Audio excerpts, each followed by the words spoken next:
अण्णाजी दत्तो व दत्ताजी त्रिमल यांना फोंड्याची मोहीम नुकतीच जोडून दिली होती. महाराजांनी आणखी 2 बजोर मोहिमा लगेचच खोलल्या. एक संभाजीराजांसाठी आदिलशाही मुलूक मारीत थेट कुतुबशाहीच्या भागानगरपर्यंत भिडणारी आणि दुसरी स्वतः आपल्यासाठी राजापूर कुडाळ मार्ग फोंड्यावर चाल घेणारी. संभाजीराजांच्या फौजेची पाचाडात बांधणी झाली. 20,000 घोडाई त्या धावणीत युवराजांच्या घोड्याच्या टापांचा माग धरीत दौडणार होते. साऱ्या राजकुळाचा निरोप घेतलेले संभाजीराजे महाराजांच्या सह जगदीश्वराचे दर्शन करून रायगड उतरले. पाचाडात जिजाऊंच्या वाड्याला धरून उत्तरेस आता त्यांची चिरेबंद समाधी उभी झाली होती. तिच्या पादुकांवर बेलफुलांची ओंजळ आणि भंडाऱ्याची मूठ वाहून संभाजीराजांनी पायरीला माथा भिडविला. पत्ते घेऊन या. महाराजांनी त्यांना उठवून घेतले. दर्पणात बघितल्यासारखे ते एकमेकांकडे बघू लागले. आनंद मकाजी, रूपाजी भोसले, ज्योत्याजी, अंतोजी, कोंडाजी फर्जंद यांच्या मागून 20,000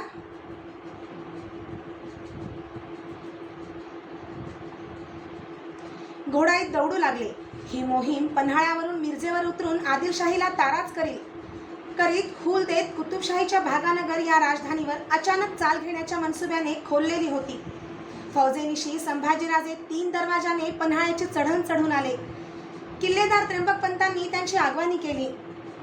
बालेकिल्ल्याचा पायरीदार राजमार्ग सरतात समोरच्या शंभू महादेवाचे छोटेखानी मंदिर होते. ते येताच त्र्यंबकपंत म्हणाले, युवराजांनी दर्शन करून मगच खासेवाडा चढावा. त्र्यंबकपंतांच्या पाठीशी होत संभाजीराजे मंदिराच्या घुमटीत वाकून शिरले. शालिग्रामी रंगाचे बेलपुष्पे वाहिलेले शिवलिंग नंदादीपांच्या प्रकाशात झळकत होते. त्यांच्यावर नजर जखडून पडलेले त्र्यंबकपंत ओढल्यासारखे पूर्वील काळात गेले होते. ते म्हणाले, युवराज, ती रात्र आम्ही विसरू शकत नाही. गडास जहरचं 40,000 हबशानीशी घेराचं ताकदवर कडं पडलं होतं.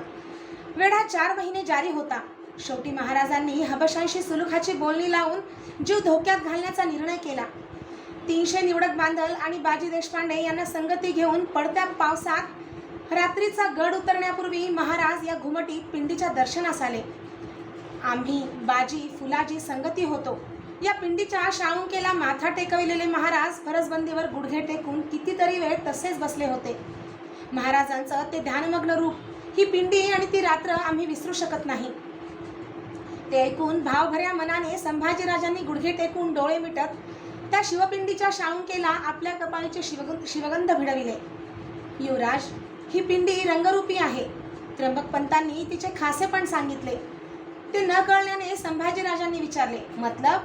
हाताच्या ओंजळीनं ही पिंडी झाकून थोड्या अवकाशानं ओंजळ हटविली की ही शालिग्रामी पिंडी प्रथम सफेद दिसते, मग जांभळा, चंदेरी, गर्दनिळा असे रंग दाखवीत पुन्हा शालिग्रामी होते. जगदंब जगदंब. खरं सांगता पंत? संभाजीराजांचे डोळे विस्फारले. युवराजांनी पडताळाच घेऊन बघावा. त्र्यंबकपंतांनी पिंडीवरची बेलफुले हलकेच शाळुंकेवर उतरवली.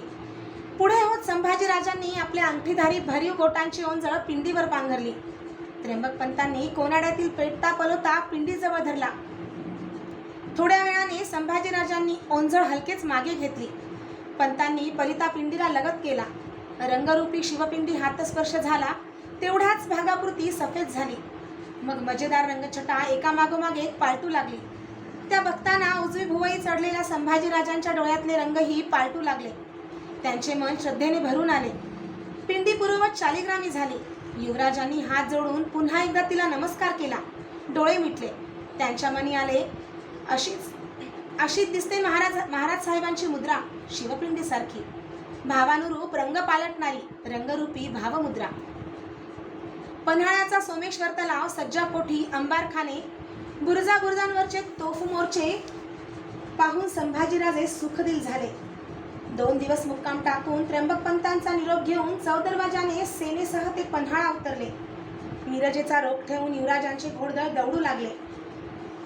32 शिराळा मार्गे मिरज हे आदिलशहाचे मातकोटाने बंदिस्त असे छावणीचे सुसज्ज ठाणे होते. ते अंगावर न घेता भोवतीच्या मुलूक ताराच करीत संभाजीराजांची शिलेबंद फौज आदिलशाहीत घुसली.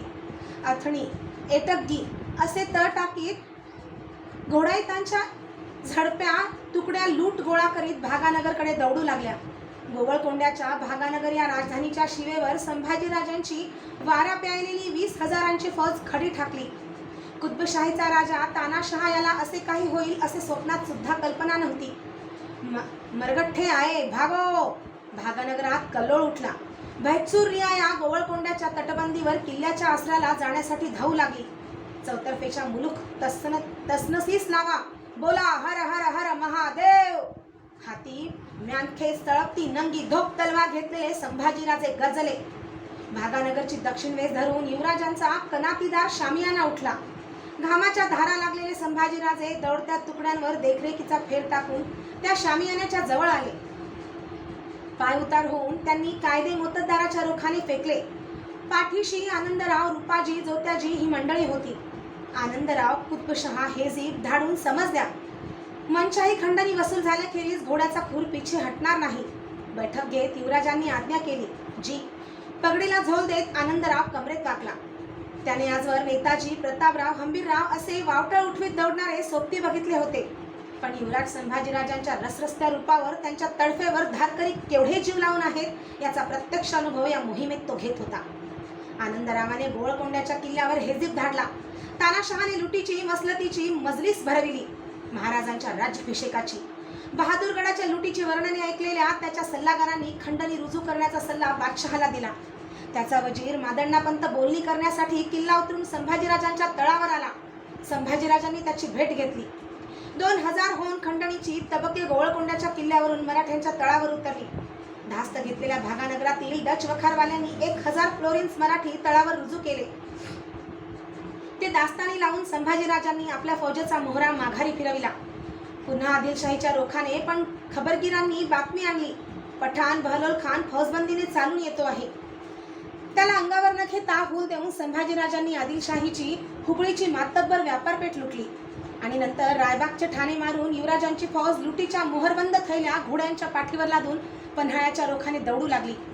युवराज विजय सेनेसह पन्हाळगड चढू लागले. त्यांच्या स्वागतासाठी नौबत झडत होती. पन्हाळा चढून येताच संभाजीराजांनी गडावर शिलेबंद धारकऱ्यांच्या पहाऱ्यात मिळाली लूट प्रथम रायगडच्या वाटेला लावली. सोबत सोयराबाईंना रिवाजी खलिता धाडला. जखम दरबार बसवून मोहिमेत मर्दानगी केलेल्या धारकऱ्यांना कडी वस्त्रे, हत्यारे बक्षून त्यांची कदर केली. फोंड्याच्या वेढ्यात असलेल्या महाराजांना बयाजवारीने खलिता धाडला गेला. साहेबी जोडून दिली मोहीम फत्ते पावून पन्हाळगडी मुक्काम आहोत. चरणांच्या दर्शनाची इच्छा बाळगून आहोत. पन्हाळगडच्या बालेकिल्ल्याच्या सदरेवर संभाजीराजे कारकून परशुराम पंताला मजकूर मायने सांगत बसले होते. बगल धरून आनंदराव उभे होते. एवढ्यात किल्लेदार त्र्यंबक पंतांनी सदरेवर येऊन वर्दी दिली. युवराज, कर्हे पठारावरील चांबोळी गावचे इनामदार बंधू आले आहेत. निळाजी, शंकराजी, विसाजी व त्रिंबकजी असे चौघे आहेत. भेटीस रुजू होण्याची आज्ञा मागतात. पंत, पेश येऊ द्या त्यांना. संभाजीराजांनी परवानगी दिली. चांबळीकर इनामदार बंधू सदरेवर आले. मुजरे भरून एक हरीने उभे राहिले. कोण हेतानं येणं केलं चांबळीकर? संभाजीराजांनी त्यांची विचारपूस केली. एका बाबीची दाद मागण्यास आलो आहोत आम्ही रायगडहून. थोरले निळाजी विषयाकडे वळले. कसली दाद? काय झाले सांगा. संभाजीराजांची नजर एकसरीने चौघांच्या पगड्यांवरून फिरली. स्वामींनी सिंहासनाची पट्टी मिराजदारांवर घातली आहे. इनामदार पट्टीस माफ केले असत, तरी पुण्याचा राधव भास्कर हवालदार आम्हावर पट्टी घालीत आहे. आम्ही इनामदार असता आणि तीही 25%. आम्ही इनामदार आहोत. आम्हाला सिंहासन पट्टी माफ आहे असे सांगितले तरी जुमानत नाही. धाप देतो. युवराज, हे निवारले पाहिजे. आम्हास न्याय मिळाला पाहिजे. तुम्ही इनामदार आहात यासी लेखी पुरावा? संभाजीराजांनी सावधपणे विचारले. निळाजी पुढे झाला. त्याने आपल्या इनामाच्या वतनपत्रांची थैली संभाजीराजांच्या पायांशी ठेवली. वतनपत्रे वाचून संभाजीराजे चांबळीकरांना म्हणाले, ठीक आहे, तुम्ही निर्धास्त असा. सिंहासन पट्टी तुम्हावर नाही घातली जाणार. तुम्हास ती माफच असेल. आनंदराव, प्रांत पुण्याचे सुभेदार कोण? संभाजीराजांनी विचारले. जी, राघव बल्लाळ अत्रे. आनंदरावांनी झुकते होत माहिती दिली. परशुराम पंत, मजकूर घ्या. संभाजीराजे सांगू लागले. चांबळीकर, त्र्यंबक पंत, आनंदराव ऐकू लागले. परशुरामांच्या हातचे शहामृगपीस कुरकुरू लागले. मशरूल अनाम राघव बल्लाळ, सुभेदार प्रांत पुणे, प्रति युवराज संभाजीराजे उपरी दंडवत विशेष. पुन्हा येथे कास टका इनाम एक आहे. त्यासी मिरासपट्टी देणे म्हणजे राघव भास्करे खोनू 25 लाविले आहेत म्हणून कळो आले. तरी आम्हालास मिरासपट्टी घातली आहे तेथे इनामदारास हिसाबाने घ्यावे ऐसा तह केला आहे. त्यास जे महाली मिरासपट्टीस घातली नाही तेथे इनामदारास पैकी मागणे कोण गोष्टी. त्याहीमध्ये निळकंठराव यास पट्टी मागणे उचित नाही. तरी तुम्ही राघव भास्करास एक कागद लिहून देणे आणि त्यांचे वाटे नव जाये ऐसी गोष्टी करणे. मशार निले निळकंठराव याचे इनामास पेशजीही तसवीस लागली नाही आणि हाली राघव भास्कर पट्टी मागतो. याबद्दल तुम्ही त्यास बहुत वजने लिहून त्याचे वाटे न जाणे, त्यांचा बोभाट हुजूर करणे, नवये ऐसी गोष्टी करणे, बहुत काय लिहिणे जाणीजे. परशुराम पंतांनी याच आशयाचे दुसरे पत्र हवालदार राघव भास्करसाठी लिहून तयार केले. दोन्ही पत्रे वाचून घेऊन संभाजीराजांनी त्यावर दस्तूर दिले. त्र्यंबक पंतांनी पत्रांच्या वळ्या निळाजीच्या हाती दिल्या. चांबळेकर, ती पत्रे रायगडी पेशवे मोरोपंतांना रुजू करून त्यांची मुद्रा त्यावर घ्या. तुम्ही जातीनिशी जाऊन सुभेदार राघोबल्लाळांच्या हाती ती द्या. संभाजीराजांनी निळाजीला सूचना केली. जी हुजूर. थोर उपकार झाले. चारी बंधू कमरेत झुकले. ते कर्तव्य आहे आमचे. या तुम्ही. संभाजीराजांनी निळाजीला दुरुस्त केले. चांबळीकर सदरे बाहेर पडले. त्यांच्यावरची मिरासपट्टी रद्द झाली. फोंड्याहून महाराजांचा खलिता आला. फौजबंदीने टाकोटाक फोंडियास निघून येणे, संगती त्र्यंबक पंतास आणणे. दम घेऊन तवाना झालेल्या फौजेची बांधणी करून संभाजीराजे त्र्यंबक पंतासह 3 दरवाजाने पन्हाळगड उतरले. कोकणपट्टीचा रोख ठेवून दौडू लागले. राजापूर, खारेपाटण, कणकवली, कुडाळ अशा मजला टाकीत फौजेनिशी संभाजीराजे फोंड्याच्या वेशीवर आले. आगेवर्दी रवाना झाली. फोंड्याच्या कोटबंद किल्ला उतरून अण्णाजी, धर्माजी, नागनाथ अशा आसामींसह महाराज त्यांच्या स्वागतासाठी खिळेबंद दरवाजात आले. मोहिमेच्या ऐन उन्हाळ्यातील धावणीने संभाजीराजांची मुद्रा खरपूस गव्हाळ दिसत होती. महाराजांना बघून त्यांचे पाय शिवण्यासाठी तरातर चालत येणाऱ्या संभाजीराजांना महाराजांनी झुकू दिले नाही. तसेच वर घेत छातीला छाती भिडवून म्हटले, आम्ही तुम्हास खास वजेनं बोलावून घेतलं आहे. चला. सावचित्तानं बोलू दोघेही किल्ल्यात निघून गेले. मोठ्या हिकमतीने महाराजांनी महम्मद इखलास या आदिलशाही किल्लेदाराचा पाडाव करून फोंडा दस्त केला होता. त्याची धास्त घेतलेले गोवरेकर फिरंगी हालचाल करणार हे नक्की होते. फोंडा मराठ्यांच्या हातात असणे फिरंग्यांना धोक्याचे होते. विश्रांती घेऊन बैठकीत बसलेल्या संभाजीराजांना महाराजांनी बेत खोलून सांगितला, आम्ही कारवार प्रांतावर चाल घेणार आहोत. तुम्ही तुमच्या तवान्या फौजेनिशी ही मोहीम तुमच्या हाताखाली करून चालविणे. फिरंगी या कोटावर खूप डोळा ठेवून आहे. त्यास त्याच्या मुलखात मुसंडी घेत जरबेत राखणे. जी आज्ञा. महाराजांनी आपल्यावर दुसरी जोखीम टाकली या अभिमानाने संभाजीराजांचे डोळे फुलून उठले. इकडील तर्फेची चिंता जराही न करावी. आम्ही साहेब कामास हुशारीने रुजू आहोत. संभाजीराजांनी महाराजांना विश्वास दिला. फोंड्यावर त्र्यंबक पंडितांची सुभेदार म्हणून नामजादी करून मोहीम संभाजीराजांच्या खांद्यावर सोपवून महाराजांनी फोंडा सोडला.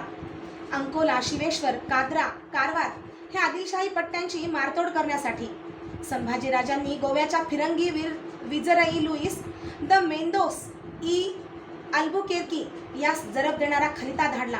प्रांत फोंडियाच्या तर्फेने येणारे हेमाडवासे, अंत्रुज, बाळी, कानकोण, अष्टागार, चंद्रवाडी, कोपे, सांगे मिळून 60 गाव ते तातडीने खाली करणे. नातर मराठी फौजा फिरंगी मुलखात घुसून चालवतील. विजरईने या खलित्यास दाद दिली नाही म्हणून त्र्यंबक पंत, धर्माजी, नागनाथ, आनंदराव यांच्यासह संभाजीराजे पाठीशी घोडदळ घेऊन फोंड्याच्या किल्ल्याबाहेर पडले. अंत्रुज मार्गाने फिरंगी मुलखात घुसले. लूट, मुलुखमारीला तोंड फुटले. विजरईला या साऱ्याचा अंदाज होताच. त्याने आपल्या मुलखाची दरोबस्त बांधणी केली होती. ठाण्याला कडवा विरोध घेऊ लागला. त्यातच पावसाला सुरुवात झाली. संभाजीराजांनी फौजा मागे घेण्याचा निर्णय घेतला. ते सैन्यासह फोंड्याच्या किल्ल्यात येऊन ठाण झाले. महाराजांच्या पुढील आज्ञेची वाट बघू लागले. आदिलशाहीची मारझोड करून महाराज रायगडावर परतले होते. त्यांचा खलिता आला. फोंड्यास किल्लेदार म्हणून धर्माजी नागनाथ याची नामजादी केली असे त्र्यंबक पंडितास पन्हाळ्यास धाडून तेथील कोटाची बंदिस्ती करून तुम्ही रायगड जवळ करणे. पावसास तोंड लागले आहे. महाराजांनी दिलेल्या आज्ञेवर हुकूम गोष्टींची पूर्तता करून संभाजीराजांनी धर्माजीचा निरोप घेतला. आनंदरावांसह ते पावसाच्या सरी अंगावर घेत दौडू लागले रायगड जवळ करण्यासाठी. पुरत्या 2.5 महिन्यानंतर या परतीच्या वाटेवरही संभाजीराजांनी अंकोल्याचा आणि स्वरूप नाईकाचा मुलूक घोडदळीत झडपा टाकून मारला. लेख पुरा झाला. संभाजीराजांनी मुद्रा कागदाकडे बघताना आगळ्या तेजाने उजळून संभाजीराजांची मुद्रा कागदाकडे बघताना आगळ्या तेजाने उजळून निघाली. हातचे पीस त्यांनी हलकेच कलमदानात ठेवून दिले. काजळी शाई टिपण्यासाठी मौशार वाळूची चिमट कागदभर पसरून दिली. टिचकी देऊन कागदावरची वाळू झटकली. धाराऊ, जरा आमच्या कबिल्यास याद करता? आपल्याच नादात असलेले संभाजीराजे कागदाकडे बघत म्हणाले. धाराऊ आपल्याशीच हसली. पदर नेटका करीत बाहेर निघून गेली. थोड्या वेळाने येसूबाई आत आल्या. त्यांच्याकडे बघून हसून बघत संभाजीराजे म्हणाले, ओळखा बघू, कशासाठी आम्ही तुम्हास वर्दी दिली असेल? डागाच्या यादीची आठवण मनात रेंगाळत असलेल्या येसूबाई आपल्या स्वारींची हसरीचर्या बघून गोंधळून गेल्या. नाही, ऐका तर, आम्ही एका काव्याची बांधणी केली आहे. कागदाकडे बघताना संभाजीराजांचे डोळे तळपू लागले. मनाची शंका दूर पळालेल्या येसूबाईंच्या डोळ्यात क्षणात अभिमानी कौतुक उतरले. वाचू आम्ही? पदराच्या मखरातील येसूबाईंची होकारी मुद्रा डुलली. डोळे तेजाळले. संभाजीराजे वाचू लागले. ते एका स्त्रीचे पायाच्या नखापासून शिखापर्यंत केलेले हिंदुस्थानी भाषेतील काव्यमय वर्णन होते. नखशिखा. ते ऐकताना कावऱ्या बावऱ्या झालेल्या येसूबाई महालात कुणी येईल की काय म्हणून एकसारख्या दरवाजाकडे बघू लागल्या. काव्य वाचून येसूबाईंच्याकडे बघत संभाजीराजांनी विचारले, काय आवडलं? काहीही उत्तर न देता मान खाली घालून येसूबाई उभ्या होत्या, संकोचलेल्या, शरमलेल्या. त्या कसल्या गैरसमजात आल्या आहेत हे कळल्याने त्यांचे एक कावरेपण ताणीत संभाजीराजे हसून म्हणाले, तुम्हास कसं आवडणार? हे काही तुमचं वर्णन नाही. येऊ आम्ही? येसूबाईंना आता उभे राहणेच अवघड झाले. या. युवराजांची मुद्रा हसली. मिशांची बारीक रेघ तणावली. येसूबाई जायला निघालेल्या बघून त्यांच्या शालूवरच्या जरी कळ्यांवर नजर जोडून संभाजीराजांनी काव्याचा विषय सांगितला. पण जाताना ऐकून जा.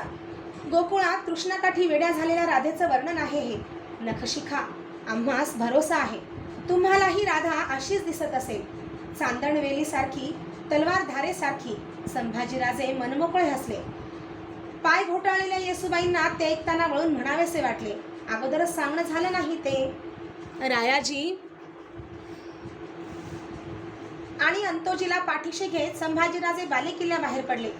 जगदीश्वराचे दर्शन घ्यायला श्रावण मासाचा तो अनेक वर्षे चालत आलेला रिवाज होता. पहाट वेळच्या जगदीश्वराच्या दर्शनाचा. उभा रायगड दिवसफुटीच्या धुसर प्रकाशात एखाद्या गंभीर स्वप्ननगरीसारखा दिसत होता.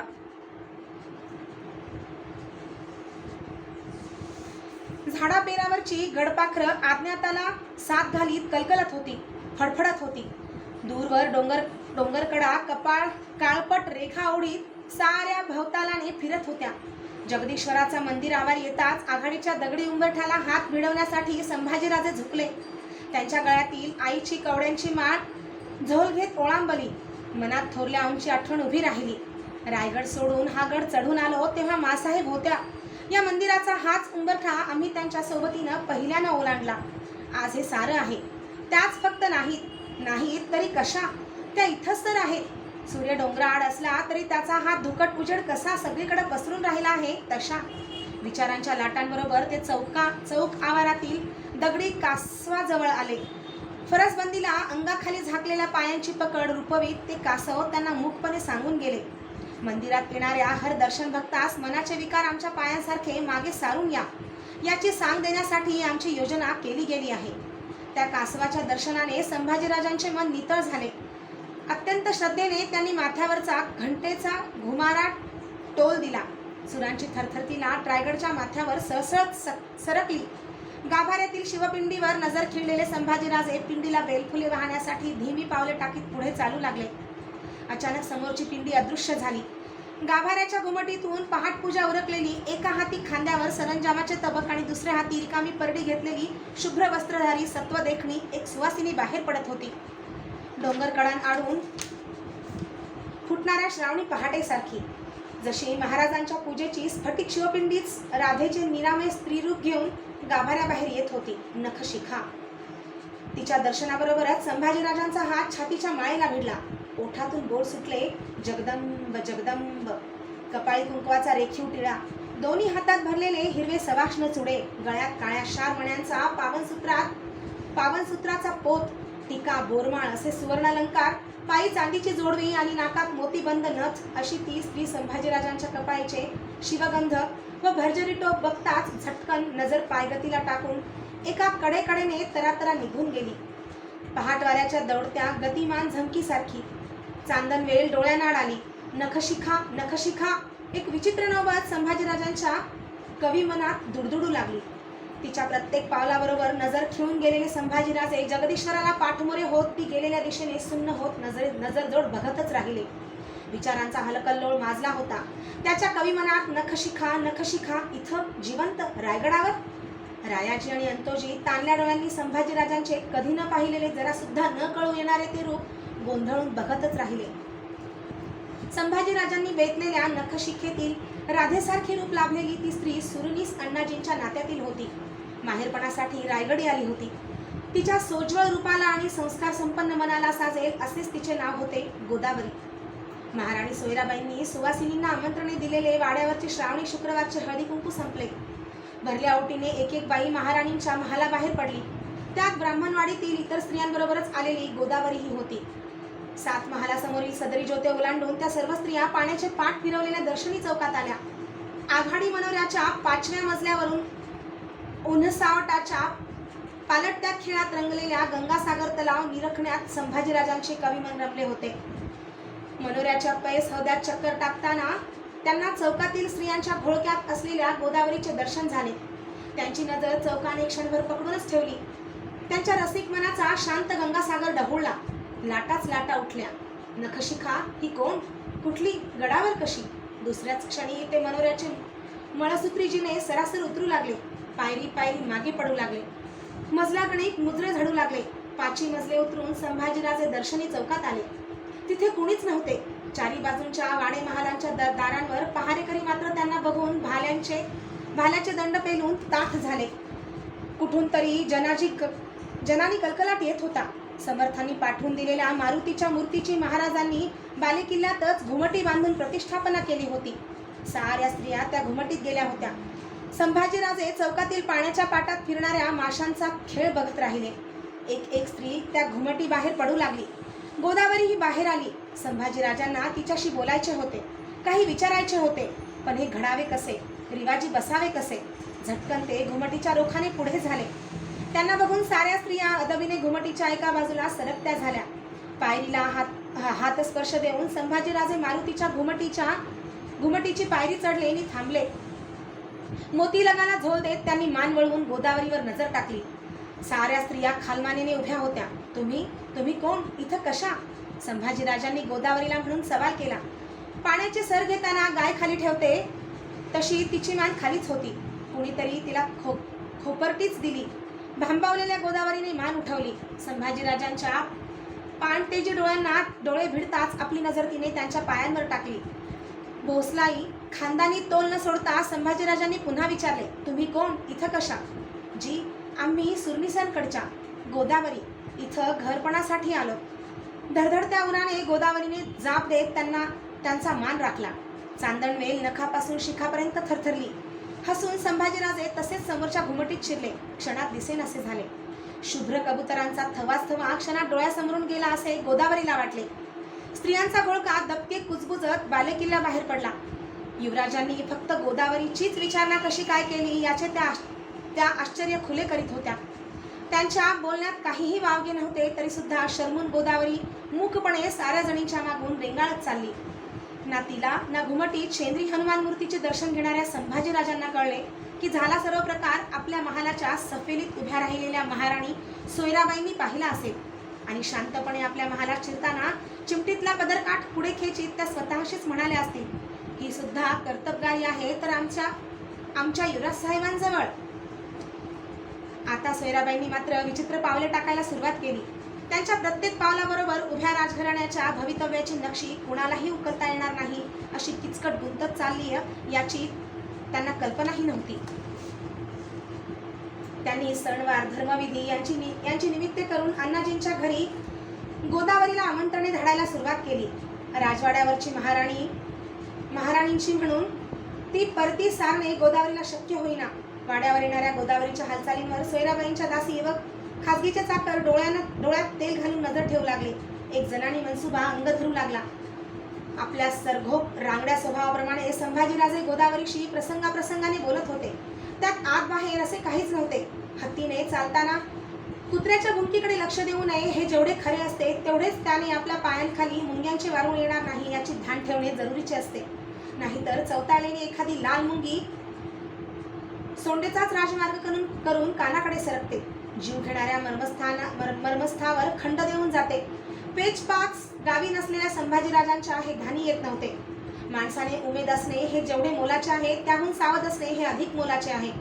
सोयराबाईच्या रूपाने राजवाड्याच्या भिंतीच आता राजघराण्याची अब्रू गिळायला बसल्या. सूड ही भावनाच भयानक आहे. स्त्रीच्या मनी ठाण झालेला सूड हा तर अति भयानक असतो आणि राजस्त्रीच्या मनात दबा धरून राहिलेला सूड तर निर्णायकी विध्वंसकच असतो.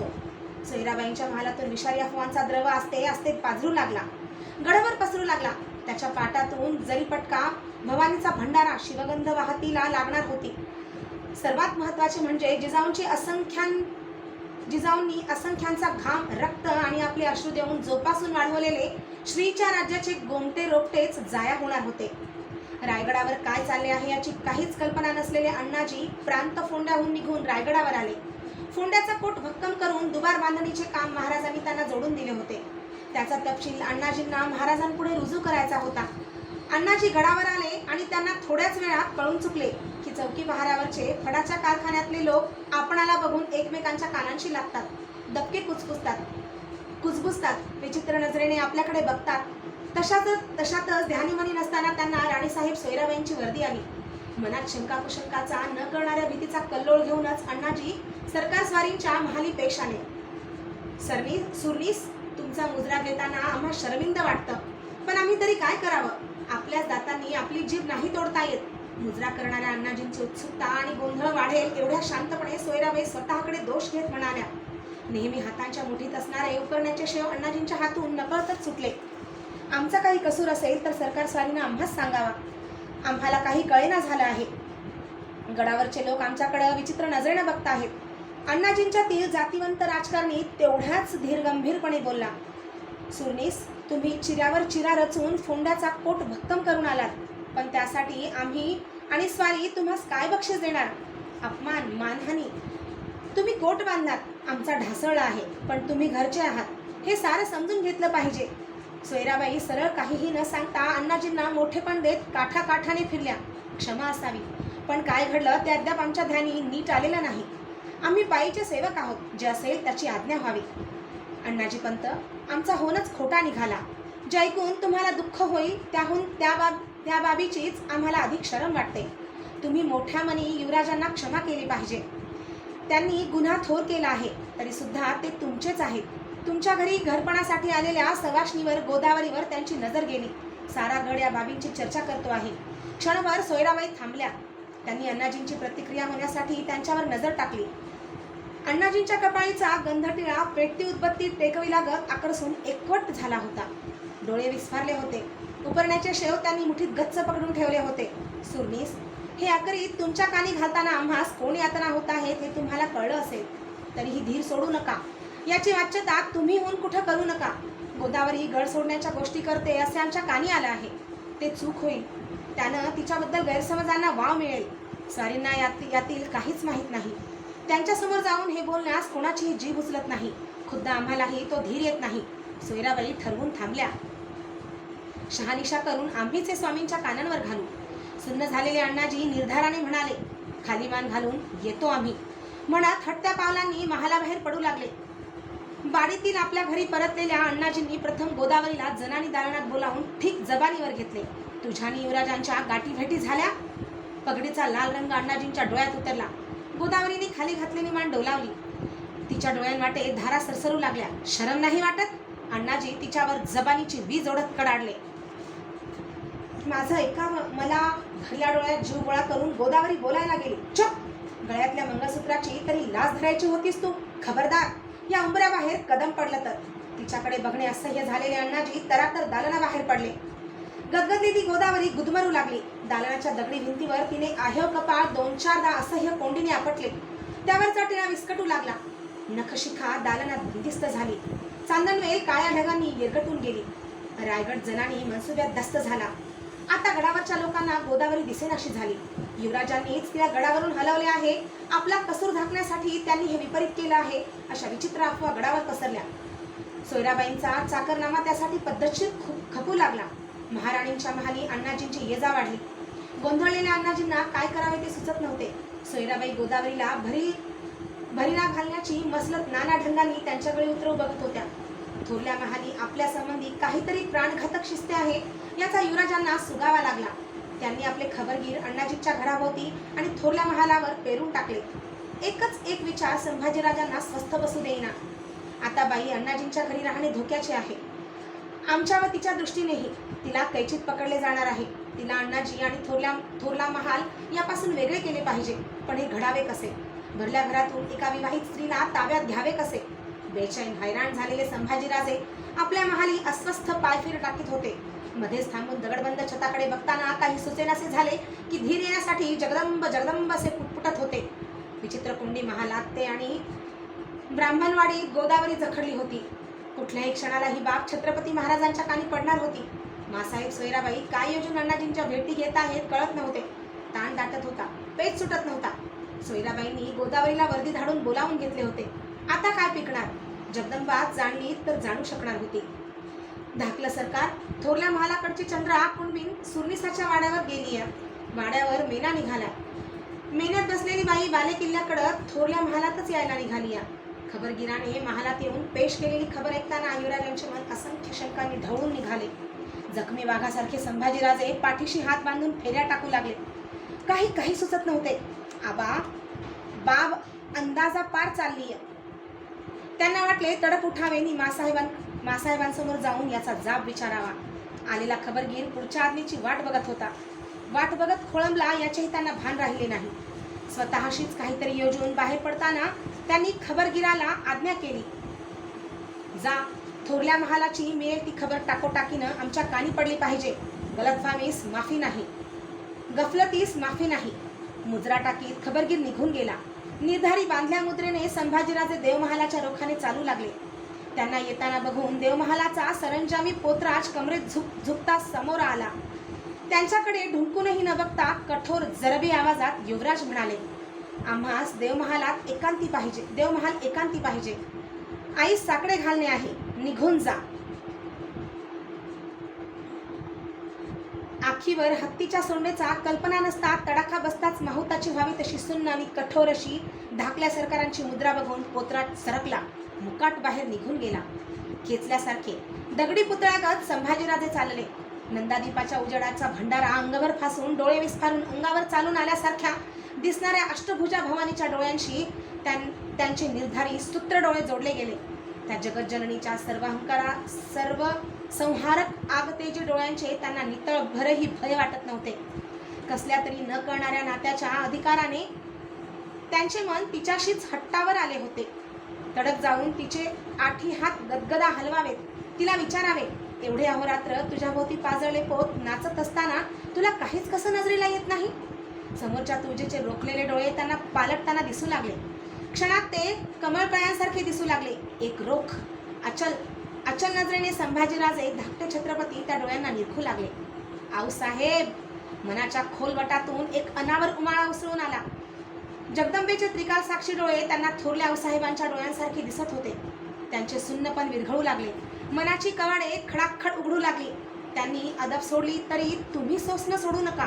कुठून तरी राजे बोलाचे एक मोरपीस गरगरत त्यांच्या रोखाने आले. जिजाऊंच्या बोली भाषेत कावरे बावरे होत त्यांनी देवमहालभर मान फिरवली. पोत, पालखी, पलंग, परडी आईच्या सरंजामाच्या चारी बाजूंच्या वस्तूच जशा नाचत म्हणत होत्या. त्यांनी अदब सोडली तरी तुम्ही सोसणं सोडू नका. युवराजांचे राजस्मन होलपटू लागले. सगळे अंतरंग गदगदून आले. आऊसाहेब, तुम्हीच पाहिजे होतात आज. तसं सोसावं, काय करावं तुम्हालाच विचारलं असतं. नाही, बाकी सारे सोसले असते आम्ही. हे ताकदी बाहेर आहे आऊसाहेब. त्यांचं समाधानच होणार आहे हे कळतं तर थोरल्या महालाच्या मासाहेबांसमोर हाती पोत घेऊन आमचं शिवगंध आम्ही त्यावर धरून दावलं असतं. आऊ, आम्ही कैचीत फसलोय. या जगदंबेच्या साक्षीनं सुचतंय तेच करणार आहोत. विश्वास ठेवा, तुमच्या पायाची आण आम्हास आहे. आम्ही निधडेपणी जे करू ती आण स्मरूनच. संभाजीराजांनी डोळे मिटले. आता त्यांचे मन स्थिर झाले, शांत झाले होते. छातीचा भाव निश्चय विश्वासाने तुडुंबला होता. त्यांनी तबकातील बेलफुलांची ओंजळ अष्टभुजेच्या चरणी वाहिली. परडीतील भंडाऱ्याची मूठ तिच्या उग्र मंगल रूपावर उधळली. मळवट भरून घेत तिला पाठ न दाखवता मागच्या पावलांनी झुकते होत ते देवमहालात बाहेर पडले. आता जे काही त्यांनी मनी बांधले होते त्याला गडावर कोणीच रोख देऊ शकत नव्हता.